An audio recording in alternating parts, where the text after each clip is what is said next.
Bible कहती है यीशु मसीह परमेश्वर का पुत्र परमेश्वर होने के बावजूद भी उसने दुख उठाकर आज्ञाओं को मानना सीखा। आज जिस तरह से क्रिश्चियनिटी में करप्शन चल रहा है, ये मैसेज अलोप हो चुका है।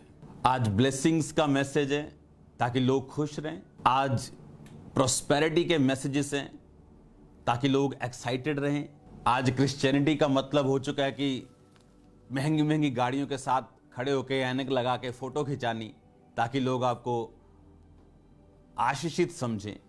डिजाइनर कपड़े पहन के दुनिया की हर आशीष को दिखाना ताकि लोग आपको मैन ऑफ गॉड समझें। ये रियल क्रिश्चियनिटी नहीं। इसका मतलब ये नहीं कि परमेश्वर हमें ब्लेस नहीं करता या आप अच्छी चीजें नहीं ले सकते।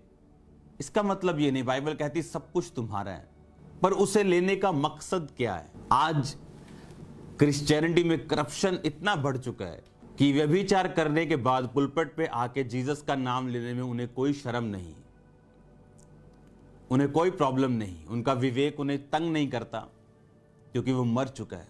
आज आप जो बाइबल पढ़ रहे हो, ये मैं जो पढ़ रहा हूं, आप जो पढ़ रहे हो, इसके लिए लोगों ने अपनी जानें दी। रोमियो की पुस्तक 8:17 आयत में, और यदि हम यीशु मसीह की संतान हैं तो वारिस भी, वरन परमेश्वर के वारिस और मसीह के संगी वारिस हैं। जब हम उसके साथ दुख उठाएं तो उसके साथ महिमा भी पाएं, क्योंकि मैं समझता हूं इस समय के दुख और कलेश उस महिमा के सामने जो हम पर प्रकट होने वाली है कुछ भी नहीं। क्योंकि सृष्टि आशा भरी दृष्टि से परमेश्वर के पुत्रों के प्रकट होने की बाट जो रही। परमेश्वर कहता है कि सृष्टि आप है उसके पुत्र, आप है उसकी बेटियां, उनके प्रकट होने की बाट जो रही, यानी आपकी ग्लोरियस लाइफ की वो बाट जो रही। पर उससे पहले उसने कहा कि उस दुख और कलेश को क्या तुम सहना चाहते हो या नहीं चाहते हो? उसने कहा यदि संतान हो तो वारिस भी हो। अगर वारिस हो, अगर संगी वारिस हो, तो अगर परमेश्वर ने दुख उठाया और महिमा पाई तो तुम भी दुख उठाओ और उसके बाद महिमा भी तुम्हें मिलेगी। लेकिन अगर आज आप इंटरनेट पे जाएं और क्रिश्चियनिटी को देखें, खासकर अफ्रीकन कल्चर में या और चीजों में, आपको इतनी करप्शन अब नजर आएगी।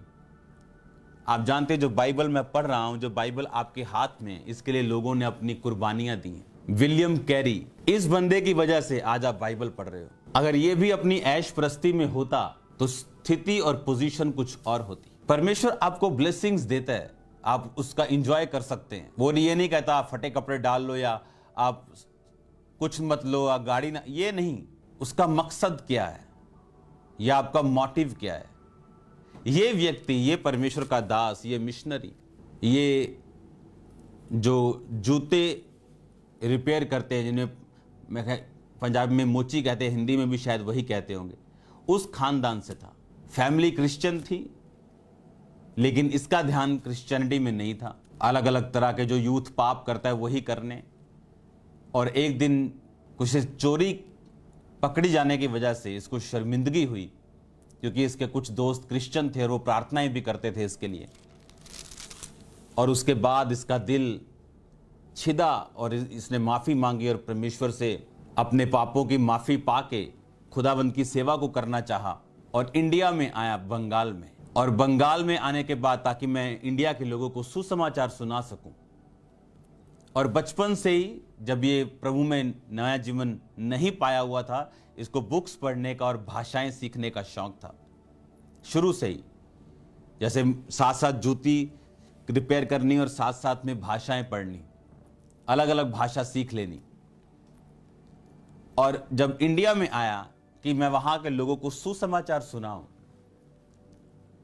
इसका एक बेटा मर गया, इसके 4 बच्चे थे। और जब ये अपने बेटे की कब्र खोद रहा था, क्योंकि कोई इसके बेटे की कब्र खोदने के लिए तैयार नहीं था, क्योंकि ये क्रिश्चियन था और सुसमाचार सुनाता था।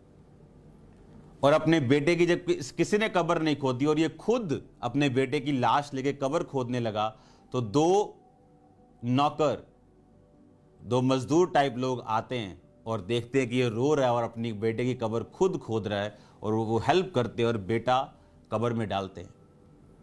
ये देखकर वाइफ मेंटली अपसेट हो जाती है, उसका नर्व्स ब्रेक डाउन हो जाता है और वो आधी पागल हो जाती। जिस दिन इस व्यक्ति ने पहला बपतिस्मा दिया, उस दिन इसकी वाइफ पागल थी। बंद करके, कमरे में दरवाजा बंद करके इसको बपतिस्मा देना पड़ा। और जब बैप्टिज्म दिया, इसकी वाइफ पागल हो चुकी थी, बच्चे बीमार रहते थे क्योंकि ये इस वातावरण में पैदा नहीं हुए थे, इंग्लैंड वाली साइड के थे, वहां से एकदम यहां आना, और इसने बंगाली भाषा सीखी।